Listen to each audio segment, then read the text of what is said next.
जब माला दुल्हन बनकर अपने ससुराल आई तो घर और घर वाले सब अव्यवस्थित थे। उसके ससुराल में केवल 3 ही लोग थे, उसके ससुर, एक देवर और उसका पति श्याम। सास की मृत्यु तो बहुत पहले बीमारी के चलते हो गई थी। ऐसा लगता था जैसे ईंट और सीमेंट की दीवारें खड़ी हैं, जहां 3 लोग अपनी जिंदगी बिता रहे हैं।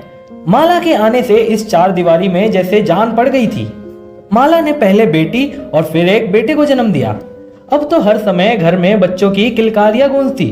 दोनों दिन भर घर में शैतानी करते। दोनों ही चाचा व दादा की आंखों का तारा थे। उनके आने से दादा को भी अपने जीने का मकसद मिल गया था। जब देवर नीलेश की शादी का समय आया, माला ने सारी जिम्मेदारी उठा ली। उसने एक माँ से बढ़कर बेटे समान देवर की शादी की और निशा को बहू बनाकर घर ले आई।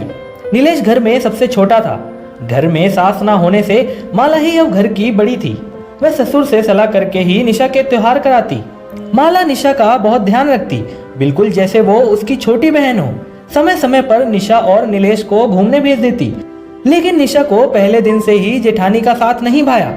धीरे धीरे शादी की खुमारी भी उतर रही थी और माला भी चाहती थी कि कभी कभी निशा भी रसोई में हाथ बटा दे, लेकिन निशा कोई ना कोई बहाना बनाकर रसोई से निकल जाती और सारा काम अकेले माला को ही करना पड़ता। शादी के 1 महीने बाद नीलेश बोला, भाभी, निशा अपने मायके जाना चाहती है तो कल मैं उसे उसके घर छोड़कर आ रहा हूँ। ठीक है, लेकिन अगर बाबूजी के पास एक बार उसके पापा फोन कर देते तो ठीक रहता। अभी नई नई बात है, बाद में तो जिसकी जैसी मर्जी वैसा करो। थोड़ा सा बड़ों का सम्मान हो जाता है। नीलेश ने उस समय तो कुछ नहीं कहा, लेकिन रात को माला के पति श्याम ने आकर माला से कहा, तुम क्यों किसी के मामले में पड़ रही हो? कोई कहीं जाए।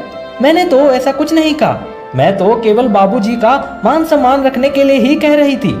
जब बाबूजी को अपने मान सम्मान की खुद फिक्र नहीं तो तुम क्यों बोल रही हो? बाबूजी और नीलेश कह रहे हैं कि माला निशा की जेठानी है, सास नहीं। उसे इस तरह निशा को बात बात में नहीं टोकना चाहिए। श्याम की बात सुनकर माला को बहुत दुख हुआ। उसने तो कभी सास बनने की कोशिश नहीं की। वह तो हमेशा निशा को बड़ी बहन का प्यार देना चाहती थी। लेकिन अगर हमारी सास नहीं है तो घर के बड़ों का मान सम्मान करना चाहिए। तुम खुद तो बड़े नहीं हो गए घर के, लेकिन दूसरे को क्या कहें जब अपने ही ऐसी बातें कर रहे हैं। आगे से तुम किसी के भी मामले में बोलना छोड़ दो। मुझे भी कोई शौक थोड़े ही है, कहकर माला सोने की कोशिश करने लगी। कुछ दिन बाद करवा चौथ का त्योहार आया तो माला ने निशा को घर के रिवाज के मुताबिक व्रत और बायने के बारे में बताया। निशा ने अपनी मम्मी से बताया तो उन्होंने कहा, वो तो तेरी जेठानी है, अब सास तो है नहीं। बायने में केवल मीठा रखकर बायना निकालकर जेठानी को दे देना। अगले दिन जब सब एक साथ बैठे थे, माला निशा को करवा चौथ के बायने के लिए समझाने लगी। निशा एकदम बोली, आप मेरी जेठानी हो, सास नहीं। आप मुझे मत समझाओ कि क्या करना है। ये सब तो सास के लिए होता है, जेठानी के लिए नहीं। आप जेठानी हो, जेठानी ही बनकर रहो, मेरी सास बनने की कोशिश ना करो। निशा की बात सुनकर माला हक्की बक्की रह गई। वह उठकर अपने कमरे में आ गई। उस दिन शाम को भी निशा की बात बहुत बुरी लगी।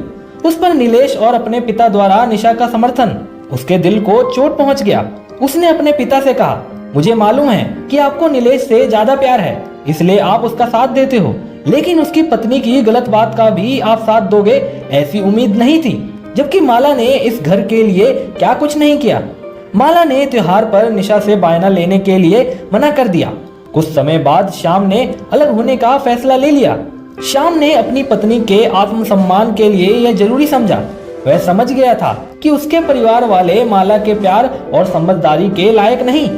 दोस्तों, आपकी इस वीडियो के बारे में क्या राय है कमेंट करके जरूर बताइएगा और इसी तरह की इंस्पिरेशनल वीडियोस देखने के लिए लाइक एवं फॉलो जरूर कीजिएगा। तो मिलते हैं अगली वीडियो में। आपका बहुत बहुत धन्यवाद।